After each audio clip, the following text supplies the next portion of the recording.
Hello you beautiful people and welcome back to another video. While I was still sick, the news of new skins coming out from Mona, Jean, Amber, and Rosaria immediately piqued my interest, and I knew that I was going to make a video related to this topic, and that day has finally come. However, I fear that I will lose my mind over these skins and begin rambling, so I will be splitting these videos into parts. But before we get into this video, I'm going to beg. First, tell me your thoughts about each of the skins in the comments down below. I would love to hear them, and I would like to know that I'm not the only one that is going to be using them. I just need to be a part of a bandwagon. That is all. Oh, and if you do end up liking the video, I hope you hit that like button and maybe subscribe to my channel too. It costs you nothing and it really does help me out, so please subscribe. Please?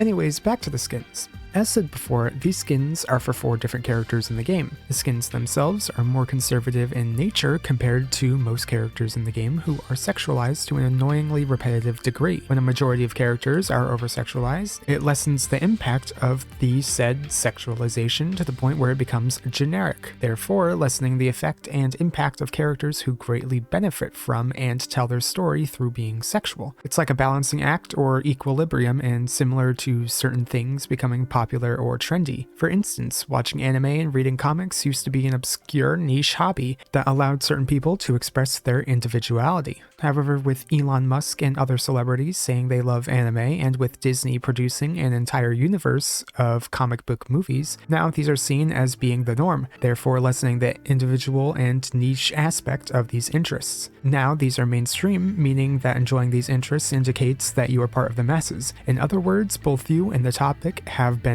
normified. Seeing these skins is actually pretty great because of their conservative nature, as they end up strengthening and adding more value to the more sexual characters, thereby strengthening the character design in this game. However, this was not why these skins were introduced. They were implemented not as skins, but instead as remodels for the Chinese server of the game to keep the characters under the extreme Chinese regulation policies. These policies are to have every video game character up to the Chinese standards and have them represent Chinese values. Obviously, this is pretty vague, and it is vague with reason. It's so the government can deny anything it doesn't like and to help them push propaganda for their country. This extends to covering up Jean's cleavage. If you think this sounds massively idiotic and stupid, then you and everyone else not in the Chinese government would be correct, because it is. On a similar note, apparently femboys in video games pose a national security threat to China, so they decided it would be best to invest massive amounts of time and money into making their digital media femboy free. This bigotry extends to certain celebrities as well, since the Chinese government has been known to dislike any male that is not absurdly masculine, possibly due to the lack of worth they feel from the absence of any meaningful personal relations they should have received through life. Obviously, telling video game adult women to cover up is also a government job, so they can project their self-hatred towards another source. If the government does not like something they see, they can deny the creation of it or force a change in it. This is what is happening here. According to a fan translation of a MiHoYo tweet, these changes to the character designs were indeed to keep the characters in line with the Chinese regulations.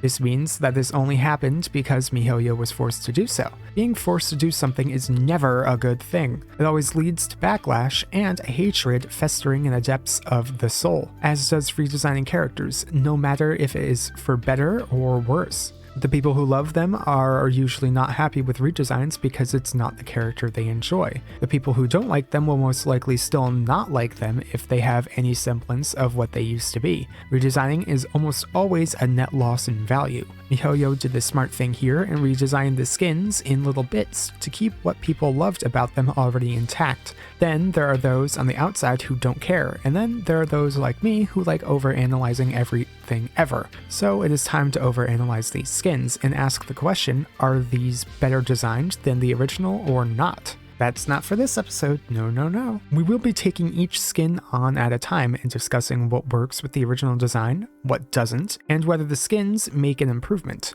As always, I would love to hear what you guys think of these skins in the upcoming videos, so please tune in and do tell. I hope to see you all in the future, and I do hope that you do end up enjoying my content. But with that, I will bid you all a farewell until then. Bye bye!